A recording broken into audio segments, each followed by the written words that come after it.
The NFL produces high caliber and quality players to watch and admire every season, but there are times when those amazingly gifted players are judged to be overrated.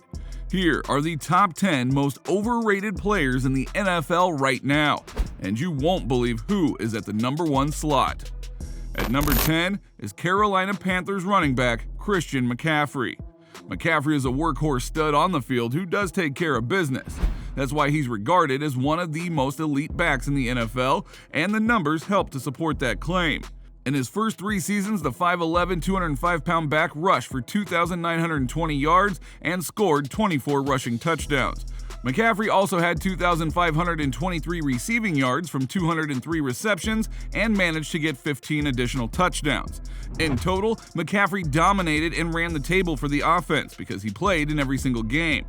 The 2 seasons that followed, McCaffrey only featured in a combined 10 games. He scored 6 touchdowns on the ground and 2 receiving touchdowns. The numbers dipped drastically, but not McCaffrey's stock because NFL defenses still regard him as a strong running back. Sadly, this isn't the case anymore, as evident from his first game this season, where McCaffrey only had 33 yards rushing from 10 carries and 4 receptions for 24 yards. He did score a touchdown, but you would expect higher numbers from such a highly rated player. Unfortunately now, Christian McCaffrey is an overrated player in the NFL. At number 9, it's wide receiver for the Los Angeles Chargers, Mike Williams. Williams is regarded as an incredible athlete given his length, and he stands at 6 feet 4 inches, and his quickness to separate himself from cornerbacks. He is such a lovable athlete given the spectacular catches that he makes, his desire to never give up on the play, and his brute strength. Williams had such a fast start to his career that he led the team in touchdown receptions back in 2018 with 10, even though he only started in 5 of the 16 games. Williams was such a hot talent coming through the ranks of the Chargers that the organization decided to give him opportunities, which he took last season, where he played in 16 games, started in 14, and was targeted by the quarterback 129 times. Now that is mainly due to the nature of the Chargers' offense, but also because of Williams' length to tower over cornerbacks. Unfortunately, inconsistencies are the main reason why Williams isn't mentioned among the greats in his position to ever play the game. Despite all of that, Williams was rewarded with a monster contract in the offseason and repaid the faith shown to him by posting some dud numbers in the first game of the season where he caught 2 passes for 10 yards. This is the type of inconsistency that hampers Williams and what makes him stand out as an overrated player in the NFL. At number 8 is Saquon Barkley, running back for the New York Giants. Anyone who has ever watched the NFL knows what a special talent the 5'11", 233-pound back is, and how he has the explosiveness and quickness to dominate the entire field. As evident by his stats in his first 2 seasons, he had 2,310 rushing yards and scored 17 touchdowns. Followed that up with 143 receptions for 1,159 receiving yards and 6 touchdowns. Scoring 23 touchdowns in 2 seasons is elite level, especially for a team that isn't considered to be challengers for the playoffs, let alone the Super Bowl. Unfortunately for Saquon, he has been maligned with injuries.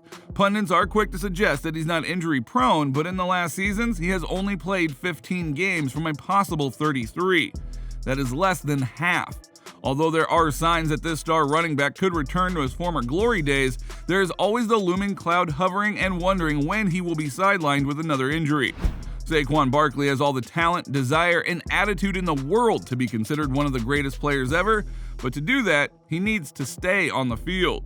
That is something that hasn't been established yet, and that is why he is considered to be an overrated player in the NFL at this moment.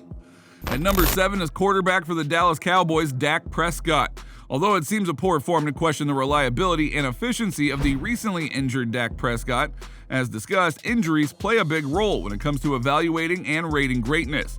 The truth is, Dak Prescott is an average quarterback whose status is elevated due to his affiliation with the Cowboys. Were he playing for the Cardinals or the Commanders, he wouldn't be receiving the extra bump in the rating.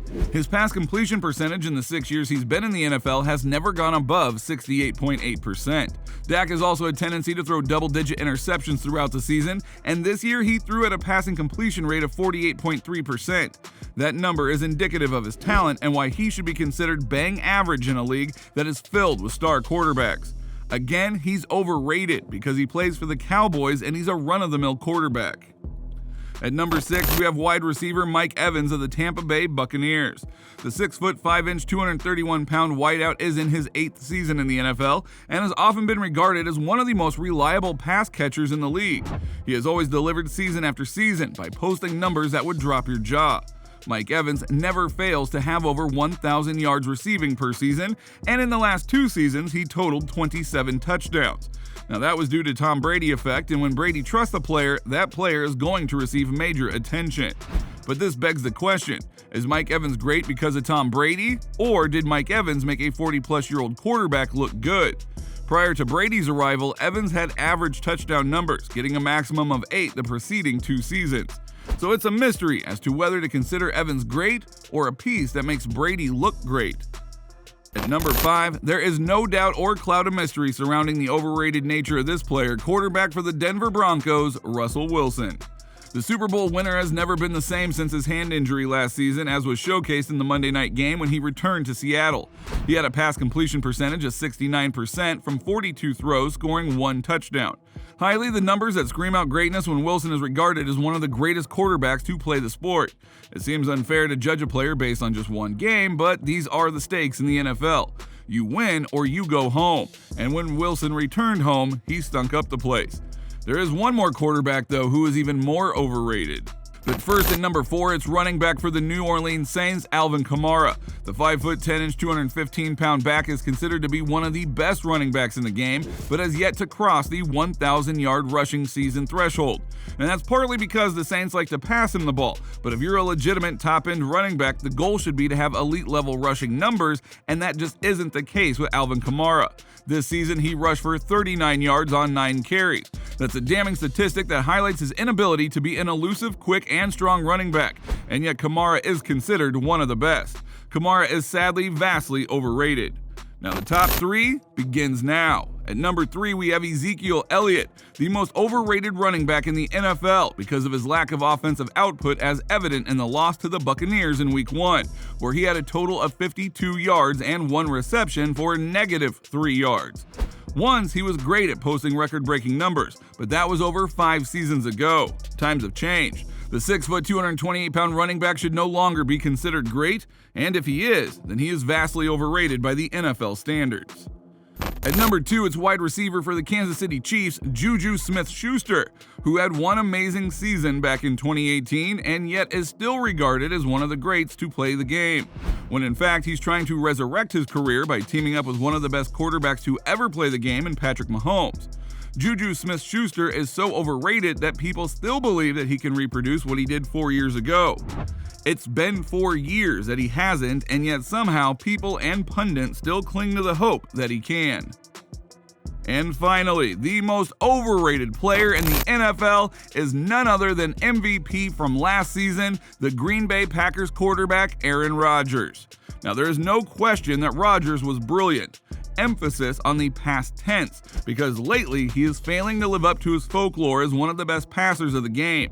A 64.7% completion rating from 34 passes for only 195 yards is indicative of how he has fallen from his lofty heights. He is slipping as a player and now is beginning his descent into the pit of overrated NFL players this season. But who do you think is the most overrated player in the NFL now? Please let us know in the comments below, but before you go and you still want to watch some awesome NFL content like this, go ahead and watch the next video that will pop up on your screen.